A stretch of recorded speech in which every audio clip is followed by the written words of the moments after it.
Hello friends, ఈరోజు recipe వచ్చి bread omelette. ఇది బ్రేక్ఫాస్ట్లో కానీ పిల్లల లంచ్లో కానీ వాళ్ళు చాలా ఇష్టంగా తింటారు. చేసుకునే ప్రాసెస్ చూద్దాము. ముందుగా సన్నగా తరిగి పెట్టుకున్న ఆనియన్స్, పచ్చిమిర్చిని ఒక బౌల్లో తీసుకుందాము. తర్వాత నేను ఒక 3 ఎగ్స్ తీసుకున్నాను. మీరు ఎంతమందికి చేస్తారో దాన్ని బట్టి మీరు తీసుకోండి. తర్వాత మొత్తం మనం ఇది బీట్ చేసుకుందాము. ఎంత బాగా బీట్ చేస్తే అంత బాగా ఆమ్లెట్ వస్తుంది ఫ్లఫీగా. ఈ టిప్ గుర్తుపెట్టుకోండి. తర్వాత మనం కారాన్ని వేసుకుందాము. తర్వాత ఉప్పును కూడా యాడ్ చేసుకుని మొత్తం మిక్స్ అయ్యేంత వరకు కలుపుకుందాము. దీనిలో కుదిరితే మీరు కొంచెం కొత్తిమీర, క్యాప్సికమ్, టమాటా ఇట్లా కూడా వేసుకోవచ్చు. మా నిర్వాణ్ తినడు కాబట్టి నేను వెయ్యను. నేను కూడా ఒకసారి ట్రై చేశాను. మీకు నచ్చితే ట్రై చేయండి ఆ ప్రాసెస్లో కూడా. తర్వాత స్టవ్ ఆన్ చేసి ఒక పాన్ పెట్టుకోవాలి. తర్వాత మనం ఇది దోస పాన్ అయితే బాగుంటుంది, కొంచెం వెడల్పుగా చేయడానికి.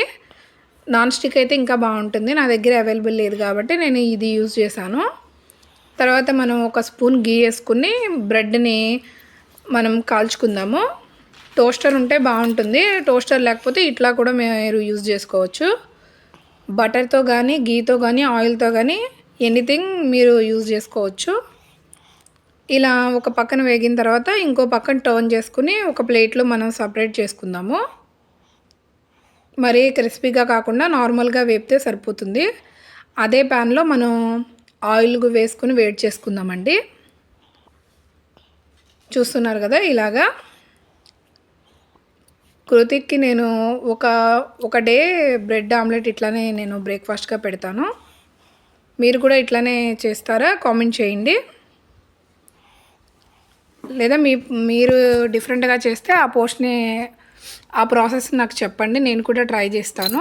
తర్వాత మనం గిల్లకొట్టు పెట్టుకున్న ఎగ్ని మొత్తం మనం ఇలా వేసుకుని మొత్తం కలిసేలాగా మనం ఒక పెద్దగా వచ్చేలాగా మనం తిప్పుకుందాం ఆమ్లెట్ లాగా.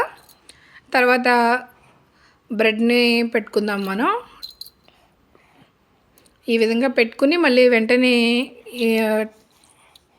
ఇంకో పక్కన టర్న్ చేసుకుందాము. మరి ఆమ్లెట్ లాగా వేగకూడదు.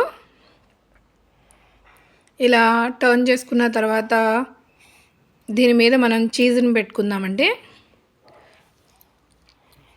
మీకు ఇష్టమైతే చీజ్ వేసుకోవచ్చు, లేకపోతే స్కిప్ చేసేయచ్చు. నా దగ్గర ఉంది కాబట్టి నేను చీజ్ యూజ్ చేశాను. ఇలా చీజ్ పెట్టుకున్న తర్వాత మనం సైడ్నున్న ఆమ్లెట్ని కూడా మనం ఇలా ఒక పక్కకి ఫోల్డ్ చేసుకుందాం. అటు పక్కన ఇటు పక్కన. ఎక్కువ ఎగ్స్ యూజ్ చేస్తే ఇంకా పెద్దగా ఆమ్లెట్ అనేది వస్తుంది. ఈ విధంగా మొత్తం టర్న్ చేసుకున్న తర్వాత మనం మధ్యలోకి మనం ఫోల్డ్ చేసుకోవడమే. ఆ చీజ్ అనేది మెల్ట్ అవ్వాలి కదా. ఈ విధంగా మనం రెండో పక్కన కూడా టర్న్ చేసుకుని ఇంకో సైడ్ తిప్పుకుందాము. ఇలా 2 సైడ్స్న మనం కాల్చుకుందామండి బ్రెడ్ ఆమ్లెట్ని. ఇది బ్రేక్ఫాస్ట్గా బాగుంటుంది. మీరు కూడా చేస్తే కామెంట్ చేయండి. ఈ విధంగా వేపుకోవాలి, మరీ వేగకూడదు. అలా బాగా వేగితే ఆమ్లెట్ బ్రెడ్ అనేది సపరేట్ అయిపోతుంది. కొంచెం ఇట్లా ఉన్నప్పుడే మనం టర్న్ చేసుకుని ఇట్లా కొంచెం అటు సైడ్ ఇటు సైడ్ కాల్చుకోవాలి. చూస్తున్నారుగా ఈ విధంగా.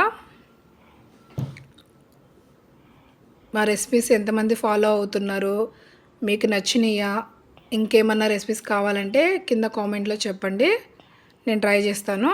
ఇలా వేగిన తర్వాత మనం ప్లేట్లో తీసుకుందాము. బ్రెడ్ ఆమ్లెట్ రెడీ అయిపోయినట్టే. మా వీడియోస్ కనుక మీకు నచ్చితే లైక్ చేయండి, షేర్ చేయండి, సబ్స్క్రైబ్ చేయండి, సపోర్ట్ చేయండి. Thank you.